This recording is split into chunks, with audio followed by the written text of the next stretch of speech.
चलिए, तो आज से आपकी हिंदी की क्लास स्टार्ट होती है और आप सोच रहे होंगे कि टेक्निकल सब्जेक्ट के बीच में ये हिंदी कहाँ से आ गई। लेकिन आप एग्ज़ाम जो देने वाले हैं वो यूपीपीसीएल का एग्ज़ाम देने वाले हैं, जिसमें बेसिकली जो है हिंदी का भी कुछ सिलेबस ऐड किया गया है और इसमें हिंदी भी पूछी जानी है। और इसमें ही नहीं, आपके आने वाली वैकेंसी हो गई यूपी लेखपाल हो गई या यूपीपी हो गई, जितनी भी रिलेटेड वैकेंसियाँ हैं, और एक और भी एग्ज़ाम आने वाला है आपका यूपी टेट, जिसमें हिंदी ही पूछी जाती है, जिसका सबका सिलेबस जो है सेम है, इसमें कोई चेंजिंग होती नहीं है। तो आप इसको मन से पढ़िए। और हाँ, आपको मैं एक बात बता दूं, आपको इसमें पेन और कॉपी लेके बैठने की ज़रूरत नहीं है। आप वीडियो देखिए, अगले दिन इसको नोट kariye, जिसके बाद आपको फिर दोबारा पढ़ने की ज़रूरत ही नहीं पड़ेगी। तो आप मन से पढ़िए, बस एक बार पढ़िए और सिलेक्शन लीजिए। तो सबसे पहले आप स्टार्ट करेंगे, सबसे पहले हम हिंदी में देखेंगे वर्ण। वर्ण क्या है? हिंदी की जो सबसे छोटी इकाई है वो वर्ण ही है। लेकिन वर्ण को डिफाइन कैसे किया जाता है वो आप देखिए। वह छोटी से छोटी ध्वनि जिसके टुकड़े ना हो सके वह वर्ण कहलाती है। पहली, ये अगर सिंपल भाषा में कहें, वह छोटी से छोटी ध्वनि जिसके टुकड़े ना हो सके वह वर्ण कहलाती है। और इसको सरल भाषा में अगर और कहना चाहें तो आप लिखेंगे ध्वनि के लिखित रूप को जिसका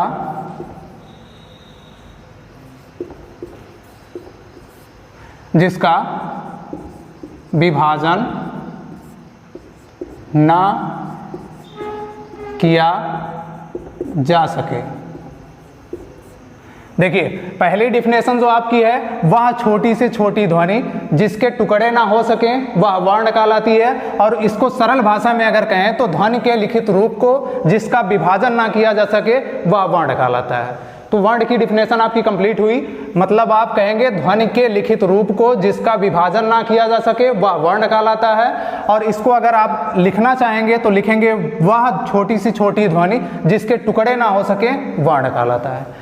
अब देखिए, बात दूसरी पॉइंट की करते हैं। शब्द निर्माण की लघुत्तम इकाई ध्वनि या वर्ण है। तो आप समझिए, जिससे शब्द का निर्माण, अब ये देखिए आपका एक शब्द है, तो इसके निर्माण के लिए जो सबसे छोटा आप इसमें क्या यूज किए हैं, जैसे ध्वनि में आप धा यूज किए हैं, ये आपका क्या है, ये शब्द निर्माण में जो है एक वर्ण है। तो उसी को लिखा गया है कि शब्द निर्माण की लघुत्तम इकाई ध्वनि या वर्ण है। तो उसी को आप मेंशन करेंगे, जैसे ध्वनि में आप धा लिखे हुए हैं।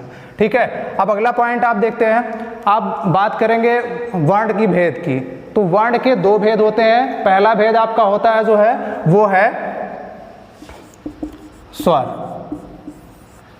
वर्ण के जो है दो भेद होते हैं, जिसमें पहला भेद उसका है स्वर और दूसरा भेद उसका है व्यंजन।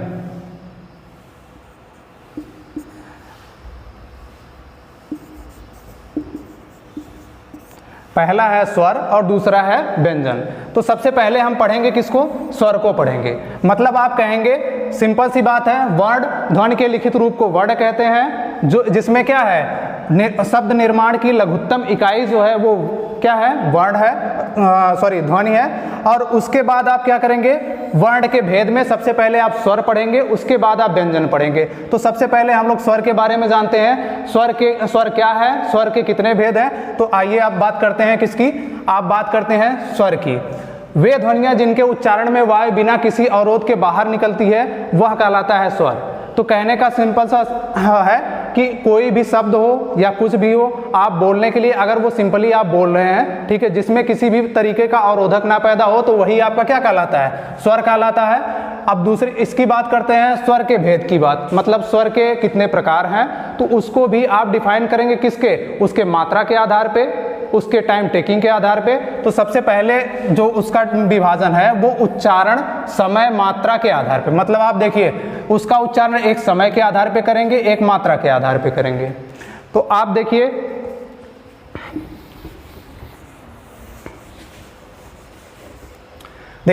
अब इसमें क्या हुआ, इसका समय के आधार पे, मात्रा के आधार पे। अब आप लोग सोच रहे होंगे कि ये समय के आधार पे कैसे होगा और मात्रा के आधार पे कैसे होगा। तो सिंपल सी बात है, स्वर की बात अगर करेंगे, देखिए स्वर में आपका, अभी मैं बताऊंगा कि स्वर में क्या क्या आएगा। सबसे पहले आप बात करते हैं आ की ही बात करेंगे। ये दो टाइप से आप लिखेंगे, ये आ है, ये आ है। दोनों में अब देखिए अंतर क्या है। यहाँ पे जो समय के आधार पे और मात्रा के आधार पे जो इसका विभेदन किया गया है उसको आप समझने के लिए आपको देखिए ये आ लिखा हुआ है, ठीक है। इसी को अगर दूसरे रूप में अगर आ कहेंगे तो इसमें आपका टाइम ज़्यादा लग रहा है, तो इसको कहेंगे क्या, समय के आधार पे। और दूसरा क्या है, मात्रा के आधार पे। तो मात्रा इसमें क्या है, इसमें मात्रा एक एक्स्ट्रा है क्योंकि ये आ प्लस आ होता है, तो यहाँ पे क्या है, ये मात्रा भी ज़्यादा है और समय भी ज़्यादा ले रहा है। तो इसको समय और मात्रा के आधार पे विभाजन इसका करेंगे। तो पहला होगा स्वर और दूसरा होगा ह्रस्व स्वर, दूसरा होगा दीर्घ स्वर, और अभी एक तीसरे स्वर की बात करेंगे, इसके बारे में मैं अभी बताऊंगा। पहले सबसे पहले आप बात करेंगे ह्रस्व स्वर की। तो ह्रस्व मतलब क्या होता है, जो छोटा हो। और छोटा क्या होता है, देखिए इन्हें मूल स्वर तथा एक मात्रिक स्वर भी कहते हैं। एक मात्रिक का मतलब समझ रहे हैं, देखिए जैसे ये हो गया, ठीक है, इसमें क्या है, इसमें मात्रा ऐड है, इसको एक मात्रिक नहीं कह सकते, जबकि इसको क्या कह सकते हैं, इसको एक मात्रिक कह सकते हैं, ठीक है। तो अब क्या करेंगे, इन्हें मूल स्वर तथा एक मात्रिक स्वर भी कहते हैं। इनके उच्चारण में सबसे कम समय लगता है। अब देखिए यहाँ पे दो हैं आपके सामने लिखे हुए, इसमें आपका समय कम लग रहा है और इसमें समय थोड़ा सा एक्स्ट्रा लग रहा है। क्यों लग रहा है, क्योंकि इसमें मात्रा क्या हुई है, बढ़ गई है। तो इसीलिए इसको क्या कहते हैं, ह्रस्व स्वर कहते हैं इस वाले को। और आगे हम लोग पढ़ेंगे कि दीर्घ किसको कहते हैं, ठीक है। तो सबसे पहले देखिए आप डिफिनेशन की बात करें, ह्रस्व स्वर क्या है, तो ह्रस्व स्वर क्या है, इन्हें मूल स्वर तथा एक मात्रिक स्वर भी कहते हैं, जिसके उच्चारण में क्या होता है, बहुत ही कम समय लगता है। और दूसरे की बात करेंगे आप दीर्घ स्वर की। तो दीर्घ स्वर में अब सिंपल सी बात है, ह्रस्व स्वर में अगर उच्चारण करते समय कम लगा है तो दीर्घ में थोड़ा सा ज़्यादा लगेगा, क्योंकि उसमें मात्राएं क्या हो जाती हैं, बढ़ जाती हैं। और बढ़ने के पीछे रीज़न क्या है, क्योंकि इन्हीं में जैसे आ हो गया, ये ह्रस्व स्वर है, ह्रस्व में ही अगर ह्रस्व का मेल हो गया तो यहाँ पे क्या हो गया, ये दीर्घ हो गया। तो इसीलिए ये टाइम टेकिंग भी है, ठीक है। और दूसरी बात क्या है, जो है इसको बोलने में थोड़ा सा समय ह्रस्व की अपेक्षा ज़्यादा लगता है। मतलब आ अगर आप बोले तो ये सिंपल सा बोले आ, लेकिन अब अगर दूसरी दीर्घ की बात करें तो उसको कहेंगे आप आ, तो थोड़ा सा टाइम लगेगा आपका जो है। और दूसरी बात, चलिए यहाँ हो गया ह्रस्व हो गया और दूसरा हो गया क्या, दीर्घ हो गया। अब एक और बात करते हैं, हाँ दीर्घ में अभी जैसे ह्रस्व, इसको ही मूल स्वर कहते हैं, जैसे ह्रस्व को ही मूल स्वर कहते हैं। और मूल स्वर कैसे होते हैं, देखिए मूल स्वर में आ, ई, उ, री है। क्यों मूल स्वर हैं, क्योंकि जितने भी स्वर अब इसके बाद आएंगे वो इनसे ही मिलके बने हुए हैं। जैसे आपको अभी यहीं पे एग्जांपल दिया गया, आ प्लस आ बराबर आ। तो देखिए ये मूल स्वर है, मूल स्वर से ही आपका क्या हुआ, दीर्घ स्वर बन गया। तो कहने का सेंस ये है कि इनको मूल स्वर इसलिए कहा जाता है क्योंकि इनसे ही मिलके दीर्घ स्वर या आगे जितने भी वर्ड बनेंगे वो इनसे ही मिलके बनेंगे, इसीलिए इनको मूल स्वर भी कहते हैं। और दूसरी बात देखिए ये हो गया, और दीर्घ इसमें आ, ई, उ, री हो गया मूल स्वर में। मतलब मूल स्वरों की संख्या हो गई कितनी, 4। अगर आपसे पूछा जाए एग्जाम में, आपके कॉम्पिटिटिव लेवल में ये पूछा जाता है कि मूल स्वरों की संख्या कितनी होती है, मान लीजिए एक बार तो पूछा जाता है टोटल स्वरों की संख्या, तो आप 10 नहीं बताएंगे क्योंकि आपके लूसेंट के बुक में दिया गया है 10 है। 10 इसलिए दिया गया है क्योंकि उसमें क्या किया गया है, ये जो आपका री दिया हुआ है इसको आपका निकाल दिया गया है। क्यों, क्योंकि वो संस्कृत के हिसाब से चलते हैं। तो मतलब आप 10 नहीं लगाएंगे, आप क्या करेंगे, यहाँ 11 कर देंगे। तो स्वरों की संख्या टोटल 11 है, ठीक है, जिसमें मूल स्वरों की संख्या अगर आपसे पूछा जाए तो आप क्या करेंगे, 4 लिखेंगे, ठीक है।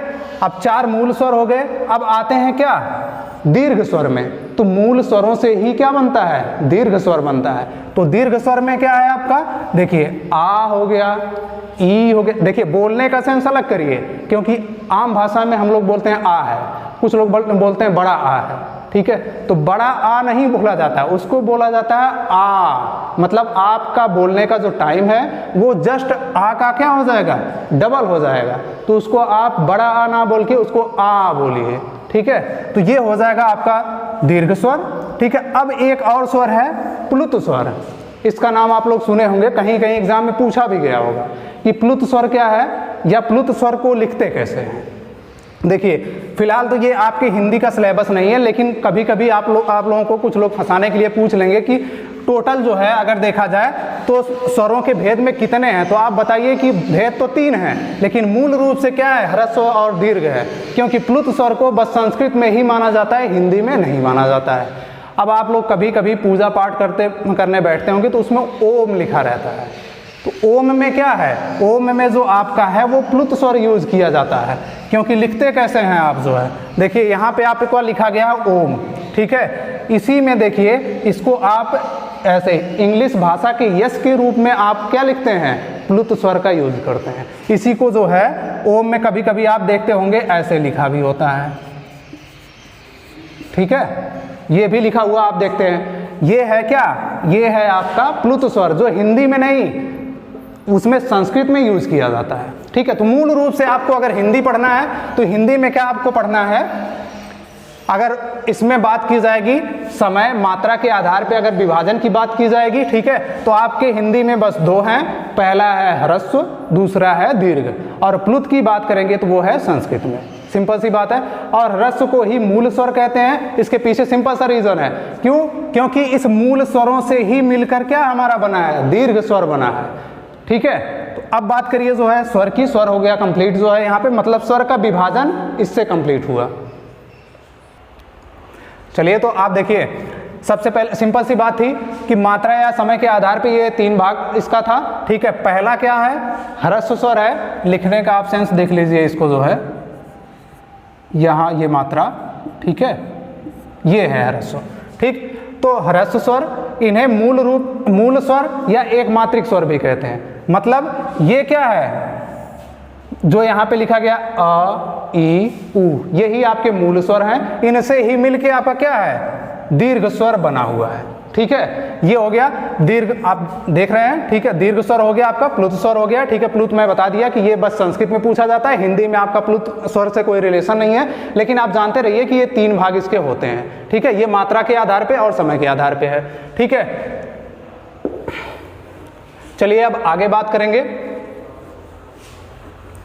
पहला मात्रा और समय के आधार पे स्वर का विभाजन हो गया, दूसरा क्या हो गया, प्रयत्न के आधार पे, ठीक है। अच्छा, प्रयत्न के आधार पे सोच रहे होंगे तो स्वर में कौन सा प्रयत्न होगा, लेकिन प्रयत्न तो हम करते हैं, और हम कैसे करते हैं, प्रयत्न में हमारे जीव का सबसे बड़ा योगदान है। अब जीव का कैसे होगा, आप देखिए यहाँ पे, देखिए प्रयत्न के आधार पे, जीव के प्रयत्न के आधार पर 3 भेद होते हैं इसके, जैसे उसमें आपने 3 भेद पढ़ा, जिसमें लेकिन 2 ही भेद आपके हिंदी में पूछे जाते हैं। उसमें क्या है, जो प्लुत स्वर है वो संस्कृत में पूछा जाता है, ठीक है। अब इसमें क्या है जो है, जीव के प्रयत्न के आधार पर 3 भेद होते हैं। तो पहला क्या है, अग्रस्वर, ठीक है। ये अग्रस्वर जो आपका है, अब देखिए इसको समझने के लिए अभी मैं समझाऊंगा, पहले आप डेफिनेशन पढ़िए। जिन स्वरों के उच्चारण में जीभ का अगला भाग ऊपर से उठता है वो अग्रस्वर कहलाते हैं। अच्छा, आप सोच रहे होंगे कि अगला भाग ऊपर कैसे उठता है, तो 1 मिनट के लिए आप यहाँ आइए और लिखिए ई, और ई का जो है, ई को आप अपने मुंह से बोलिए। ई कैसे बोलेंगे, अगर ई आप बोलेंगे तो ये मान लीजिए है आपकी जीभ, ठीक, ये है आपकी जीभ। जब आप देखते होंगे ई बोलने जाते हैं तो उसमें जीभ का जो ये अगला वाला भाग है, ठीक है, इसमें क्या करेंगे, जैसे आप जो बोल रहे हैं, जीभ का ये जो अगला भाग है ये ऊपर की तरह हल्का सा उठता होगा ऊपर की तरफ, ठीक है। तो आप क्या करेंगे, ई बोलेंगे तो इसका भाग हल्का सा इधर ऊपर उठेगा, ठीक है। तो आप सिंपल सी बात कह सकते हैं। देखिए एक बात और भी है, आप ये अगर आपको इसका पता ना हो कि ये डिवाइड कैसे किया जाता है तो भी आप मुंह से बोल के कह सकते हैं। कहने का सेंस ये है, आप ई बोले, ई बोलने से आपको क्या लगता है, जीभ का पहला अगला भाग जो है हल्का सा ऊपर उठा, ठीक है। तो ये हो गया, सिंपल सी बात है, अग्रस्वर। अग्रस्वर में जिन स्वरों के उच्चारण में जीभ का अगला भाग ऊपर उठता है वो अग्रस्वर कहलाता है, जिसमें आपका क्या हुआ, ई हो गया। बड़ी ई मत बोलिए, इसको ई बोलिए, ठीक है। इसमें भी देखिए जीभ का अगला भाग ही थोड़ा सा ऊपर हो रहा है, ठीक है। और अगली बात करेंगे ए की। अब ए की बात करेंगे, देखिए जीभ का ये वाला भाग हल्का सा उठ के ऊपर जाएगा, ठीक है। तो मतलब ये है कि उसमें आप सिंपल सी बात है, अग्रस्वर की अगर बात करेंगे, अग्रस्वर की बात करेंगे तो जीभ का आपका अगला वाला भाग ऊपर उठेगा, ठीक है। ये हो गया अग्रस्वर की बात। दूसरे में हो गई पश्च स्वर की बात, ठीक है। पहले डिफिनेशन पढ़िए, जिन स्वरों के उच्चारण में जीभ का पिछला भाग सामान्य स्थिति से उठता है, ठीक है, और पश्च वो पश्च स्वर कहलाता है, ठीक है। अब देखिए, अभी तक तो आप बात कर रहे थे किसके, जीभ के अगले भाग की, ये जीभ के अगले भाग की बात कर रहे थे अग्र स्वर में, लेकिन अब पश्च स्वर की बात करें, सिंपल सी बात है, अगर पिछला हिस्से की बात की जा रही तो वो पश्च स्वर ही होगा, ठीक है। और इसके पिछले हिस्से वाली बात कैसे वो डिफाइन होगी, देखिए ओ की बात करेंगे। अब ओ बोलिए, ओ में आपका अगला जो भाग है उसमें फर्क ज़्यादा नहीं पड़ेगा, लेकिन आपका जो पिछला भाग है ये थोड़ा सा क्या हो जाएगा, ये हल्का सा उठ जाएगा ऐसे, ठीक है। तो मतलब आप कहेंगे पश्च स्वर में सामान्य स्थिति से जीभ का पिछला हिस्सा हल्का सा ऊपर हो जाता है, ठीक है। तो बात किए आप अग्र स्वर की, पश्च स्वर की, ठीक है। अब बात करेंगे मध्य स्वर की, ठीक है। तो मध्य स्वर में क्या है, अब जैसे आप मेनली रूप से बोला जाता है जो आप आ बोलते हैं, आ तो जो पैदा होता है सबसे पहले उसको यही सिखाया जाता है, ठीक है। और आ जो बोला जाता है वो आपका क्या है, आपके जीभ के केंद्रित भाग से ही इसका क्या होता है, प्रोनाउंसिएशन होता है, ठीक है। केंद्रित भाग मतलब देखिए डेफिनेशन पढ़िए, हिंदी में आ स्वर केंद्रीय स्वर है, इसके उच्चारण में जीभ का मध्य भाग थोड़ा सा ऊपर उठता है, मतलब क्या हुआ, ये केंद्रीय स्वर है।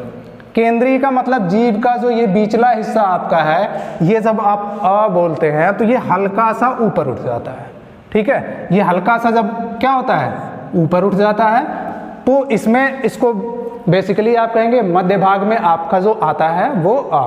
तो हो गया क्या, आप प्रयत्न के आधार पे पढ़े जो है, तो प्रयत्न के आधार पे पहला हो गया अग्र स्वर, दूसरा हो गया पश्च स्वर, तीसरा हो गया मध्य स्वर, ठीक है। अगर इसको आप सीरीज वाइज करना चाहें तो इसको थोड़ा सा चेंज करिए। आप एक काम करिएगा, पहले दिन तो आप वीडियो को ध्यान से देखिए, दूसरी बार जब इसको देखिए तो उस टाइम आप नोट्स बनाते चलिए, ठीक है। उसमें क्या है कि इसके जगह पे जो पश्च स्वर आपका है इसको आप लास्ट में करिए, मध्य स्वर आप क्या करिए, ऊपर कर दीजिए, जिससे आपको बड़ी ही आसानी होगी, क्योंकि पहले जीभ के अगले हिस्से की बात करेंगे, फिर आपके बीच के हिस्से की बात करेंगे, फिर आप क्या करेंगे, लास्ट वाले हिस्से की बात करेंगे। इसलिए पश्च स्वर को सबसे लास्ट में करिए और मध्य स्वर को इससे पहले करिए। और सिंपल सी बात है, जब बात मध्य स्वर की होती है तो मध्य स्वर की बात में आप बस आ को सोचेंगे, इसके अलावा आप कोई भी शब्द नहीं रखेंगे, ठीक है।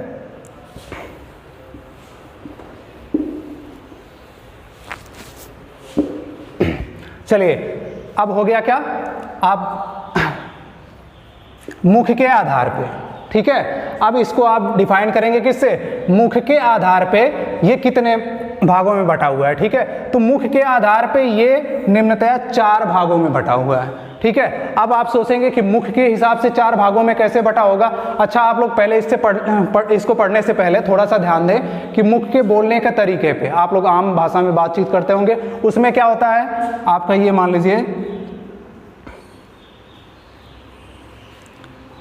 मुख ये माना जाता है, ठीक है। ये आपका मुख माना जाता है। आम भाषा में आप सोचिए कि जब आप सामने वाले से बात करें या मैं ही कुछ बोल रहा हूं तो एक बार ये मुख ऐसे चला जाता होगा, एक बार कहीं से ये थोड़ा सा अप डाउन हो जाता होगा, ठीक है। ये होता है, तो इसी को माना जाता है कि मुखाकृति के आधार पे, मतलब कि बोलने का जो तरीका है उसमें आपके जो मुखाकृति है वो किस हिसाब से अप डाउन हो रही है, उसी के आधार पे इसको विभाजित किया गया है, ठीक है। तो जैसे जिह्वा में आपके एक बार आगे वाला भाग, एक बार पीछे वाला भाग, एक बार बीच वाला भाग अप डाउन हो रहा था, वैसे ही मुख वाला भाग भी एक बार सर्किल में होगा, एक बार जो है फिर ऐसे टाइप का हो जाएगा। चलिए आप देखते हैं, पहला है संवृत, ठीक है।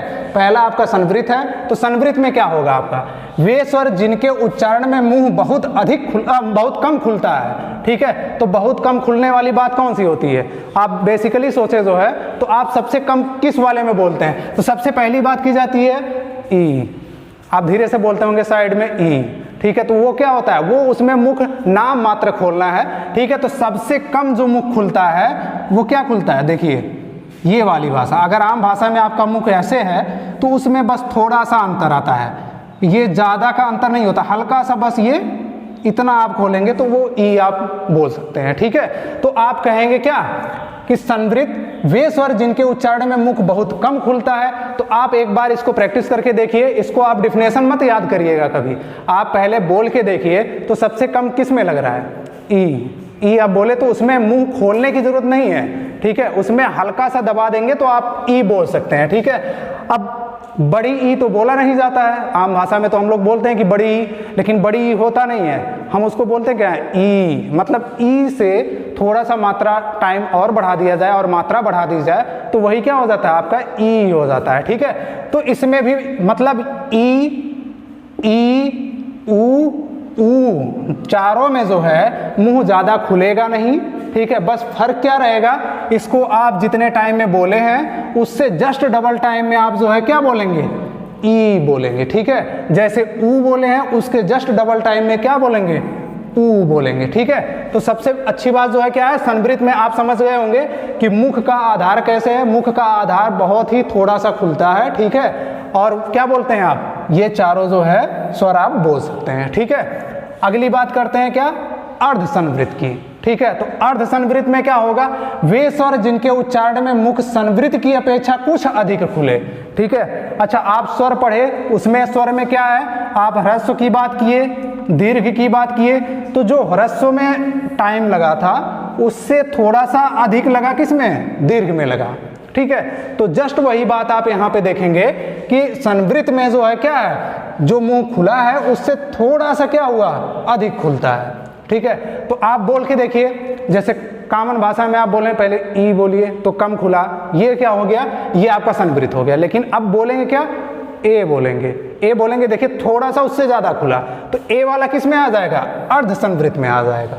ठीक है, तो अर्ध संवृत का मतलब क्या हुआ कि जो संवृत की अपेक्षा थोड़ा सा मुंह अधिक खोलता हो। ठीक है, वो क्या हो जाएगा आपका, वो अर्ध संवृत हो जाएगा। ठीक है, अगली बात करते हैं किसकी, विवृत की बात करते हैं। ठीक है, जिन स्वरों के उच्चारण में मुख पूरा खुलता हो वो क्या है, विवृत कहलाता है। अच्छा मैं आपको एक बात बताया था, आप अगर आ बोलेंगे तो धीरे से आ बोलेंगे, लेकिन आप आ बोलेंगे तो देखिए मुंह पूरा खुला कि नहीं, और मुंह पूरा खुलने से ही सीधा सा चला जाता है वो किस पे, विवृत पे। जिन स्वरों के उच्चारण में मुख पूरा खुलता है वो क्या कहलाता है, आपका विवृत कहलाता है। तो मतलब अगर आप आ बोलेंगे तो उसमें मुंह पूरा खुलेगा, आ बोलेंगे तो मुंह पूरा नहीं खुलेगा। ठीक है, तो आप क्या करेंगे, जो आ बोलेंगे वो आपका किस में आ जाएगा, विवृत में आ जाएगा। ठीक है, तो चलिए आप अगले भाग में अर्ध विवृत। तो अर्ध विवृत क्या होता है, जिन स्वरों के उच्चारण में मुख आधा खुलता है, ठीक है, वो अर्ध विवृत कहलाते हैं। अब देखिए आधा खुलने वाली बात, तो अब आ बोले हैं तो पूरा खुला है, तो बोला जाता है ना ह्रस्व स्वर और दीर्घ स्वर। ठीक है, तो ह्रस्व स्वर में जो टाइम लगता है उसका जस्ट डबल लगता है किसमें, दीर्घ स्वर में। ठीक है, अगर ये बोलने में पूरा मुंह खुल रहा है तो इसमें ये वाला बोलने में आपका क्या लगेगा, जस्ट उसका आधा टाइम, मतलब आधा टाइम भी लगेगा और आधा मुंह भी खुलेगा। देखिए तो हुआ क्या, जिन स्वरों के उच्चारण में मुख आधा खुलता है। ठीक है, अगर आपका आ बोलने में पूरा खुला है तो आ बोलने में उसका आधा खुलेगा, तो हो क्या जाएगा, अर्ध विवृत में वो आ चला जाएगा, और यहाँ पे क्या बोलेंगे, अ बोलेंगे, और फिर क्या बोलेंगे, आओ बोलेंगे। ठीक है, तो आप बात क्या करेंगे, अर्ध विवृत में जिन स्वरों के उच्चारण में मुख आधा खुलता है वो क्या है, आपका आ जाएंगे अर्ध विवृत में। ठीक है, तो आप सिंपल सी बात कहेंगे, इसको एक बार फिर से देखिए, मुख आकृति के आधार पे, मुख आकृति में पहला है क्या, संवृत। ठीक है, जिसमें मुख क्या होता है, बहुत ही कम खुलता है। ठीक है, दूसरा क्या हो गया, अर्ध संवृत, मतलब इसकी अपेक्षा कुछ अधिक खुलता है और समय भी ज्यादा लगता है। ठीक है, और तीसरा क्या है, विवृत। ठीक है, तो विवृत में क्या होता है, मुख क्या करता है, पूरा खुलता है, क्योंकि इसमें क्या है, आपका आ बोला जाता है। ठीक है, और चौथा आपका है अर्ध विवृत, जिन स्वरों के उच्चारण में मुख आधा खुलता है, तो मतलब आप सिंपल सी बात कह सकते हैं, इसको आप विवृत को इससे जोड़िए और संवृत को अर्ध संवृत से जोड़िए। मतलब ये दोनों जो है, पहला और दूसरा एक पार्ट, इसको आप सिंपल सा कर सकते हैं। आप नोट्स बनाइएगा तो उसमें इसको एक साथ और इसको एक साथ रखिएगा। इसको रखने के पीछे रीजन क्या है कि ये जितना टाइम, देखिए मुंह जितना खुल रहा है ये थोड़ा सा उससे अधिक खुल रहा है, और ये क्या हो रहा है, पूरा अगर खुल रहा है तो ये क्या हो रहा है, आधा खुल रहा है। तो आपके याद करने में भी आसानी होगी, और आप जो है इसको सीरीज वाइज लिखेंगे तो अच्छा भी लगेगा।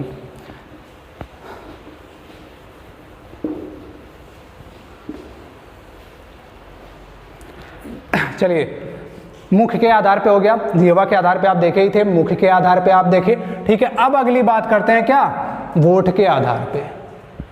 मुख के आधार पे आप देखे, अब वोट के आधार पे आप देखेंगे तो सबसे पहले बात करते हैं क्या, वृत्ताकार। ठीक है। ओठ के आधार पे वृत्ताकार कैसे होगा जो है, जिनके उच्चारण में ओठों की आकृति वृत्त के समान बनती है। अब वृत्त के समान कैसे बनती है, अब वो भी आप सोचिए, 1 मिनट के लिए आप सोचिए जो है वृत्त कैसे बन सकता है। वृत्त कैसे बनता है, ये है वृत्त, ठीक है। तो मुंह किस कंडीशन में आपका मुंह जो है इस टाइप से बनेगा, तो आप जब कहने जाएंगे क्या, ओ, तो इसमें क्या हो गया, अगला भाग मुंह का जो है वो एक वृत्त के समान बन गया, ठीक है। तो डिफिनेशन में भी देखिए, जिसके उच्चारण में ओठों की आकृति जो है वृत्त के समान बनती है वो क्या कहलाता है, वो वृत्ताकार कहलाता है, ठीक है। तो ये हो गया उसमें आपका ऊ, अगर ऊ आप बोले, देखिए मुंह कैसे बन रहा है, ऊ, तो ये हो गया वृत्ताकार, ये वृत्त बन गया, ठीक है। और आप अगर ऊ बोले मतलब इसी का जस्ट दीर्घ, ठीक है, मतलब आप ऊ बोले थे, ऊ का ही आप दीर्घ रूप लिखिए, ठीक है। इसको बोलिए तो इसमें और भी थोड़ा टाइम लगाएंगे, ठीक है, तो बोलेंगे ऊ, तो भी आपका क्या है, वो वृत्त ही बन रहा है, ठीक है। अब आगे आइए जो है आवृत्ताकार, इनके उच्चारण में ओठों की आकृति अवृत्ताकार होती है। अब अवृत्ताकार कैसे होगी, एक में तो वृत्त बन गया था वो वृत्ताकार हो गई, लेकिन अवृत्ताकार जैसे आप बोलने क्या गए ई, तो ई आप बोलेंगे तो आपका मुख जो है ऐसे नहीं हुआ, आपका मुख क्या हुआ, जो पहले खुला था थोड़ा सा हल्का सा, जो इससे क्या हुआ ज्यादा फैला था, वही आपका क्या है, ई है। तो इसमें क्या होगा, आपका मुख पूरा वृत्त के समान नहीं खुलेगा, तो इसीलिए इसको बोला जाता है अवृत्ताकार, क्योंकि मुख जो है वृत्त के समान नहीं होगा आपका, वो क्या बेसिकली आप क्या कह सकते हैं, वो इस टाइप का रहेगा, ठीक है। तो ये हो गया इसमें ई, और ई का इसमें ई बोले आप तो ऐसे खुला, ठीक है। इसी का आप बड़ा रूप मतलब दीर्घ में लिखें तो ई बोलेंगे तो भी वैसे ही रहेगा, बस फर्क क्या आएगा आपके बोलने के टाइमिंग में, आप इसमें इसको बोलने में थोड़ा ज़्यादा टाइम देंगे और इसको बोलने में क्या लगेगा, आपका टाइम कम लगेगा, ठीक है, क्योंकि ये ह्रस्व स्वर है, ये आपका दीर्घ स्वर है, ठीक है। अब देखिए वृत्ताकार हो गया, अवृत्ताकार हो गया। अब अगला आप पढ़ेंगे उदासीन, ठीक है। अब आप उदासीन पढ़ेंगे तो देखिए स्वर के उच्चारण में ओठ उदासीन रहते हैं, और किस स्वर के उच्चारण में ओठ उदासीन रहते हैं। आप मान लीजिए खड़े हैं ऐसे, मुंह ऐसे आपका है, आ बोले, तो आ में क्या हुआ, आपका आ जो बोले हैं तो आपका आपके ओठ की जो आकृति है वो लगभग नियत रह जाती है, उसमें फर्क नहीं आता है। फर्क आता है किसमें, आ बोलेंगे तो थोड़ा सा जिह्वा इधर उधर होगी, मतलब जिह्वा का जो मध्य भाग होगा ये वाला भाग, अगर देखिए जिह्वा का आगे वाला भाग हिलता तो फर्क जरूर आता, पीछे वाला हिलता फर्क जरूर आता, लेकिन जो मध्य भाग होता है वो अगर थोड़ा सा इधर उधर होता है तो उससे मुख आकृति में ज्यादा परिवर्तन नहीं होता है, ठीक है। तो उसी हिसाब से अगर आप आ स्वर के उच्चारण की बात करें तो वो आपका उदासीन माना जाता है, ठीक है, ठीक है। तो अब देखिए एक चीज और बनती है, आप कभी डॉक्टर की बात करते हैं, ठीक है, यहाँ पे आप देखते होंगे ऐसे लिखा रहता है, ठीक है। ऐसे में डॉक्टर लिखा जो होना है आप तो कहेंगे इंग्लिश का है, ठीक है, तो ये सही बात है। ये क्या होता है, ये जो चंद्राकार का आप लगाए हैं, मात्रा जो लगाए हैं, ये क्या है, ये आपका बेसिकली ये है, मतलब कि आपको संधि विच्छेद जब पढ़ाया जाएगा तो आप ढंग से देखेंगे कि इसको डिवाइड कैसे किया जाएगा, लेकिन अगर इसको मात्रा के रूप में लिखें तो देखिए आपका क्या हो जाता है, इसको आ नहीं बोलते हैं, इसको अ बोलते हैं, मतलब आप कहने जाएंगे तो इसको डॉक्टर नहीं बोलते हैं, कुछ लोग कहते हैं डॉक्टर, लेकिन डॉक्टर नहीं होता है, ये क्या होता है, डॉक्टर होता है, ठीक है। तो ये ओ की तरह होता है, पूरा ओ भी नहीं बोलते हैं, आ भी नहीं बोलते हैं, तो इसको क्या बोलेंगे, डॉक्टर बोलेंगे, ना कि डॉक्टर, ठीक है, दोनों में फर्क है बोलने में, ठीक है। तो ये क्या है, ये आ जो है स्वर अंग्रेजी से हिंदी में आया है, मतलब इसको ज्यों का त्यों रख दिया गया है, ठीक है। तो इसी तरीके से जो है आपका क्या करते हैं, स्वर आपका समाप्त होता है। अब आगे हम बात करेंगे व्यंजन की, और जो मेन बात है, अब आप बताइए कि आपको वीडियो कैसी लगी, और अगली वीडियो आपको मैं जो दूंगा वो आपका होगा व्यंजन, ठीक है। तो आप कमेंट बॉक्स में कमेंट करके ज़रूर बताएं कि वीडियो आपको कैसी लगी। धन्यवाद।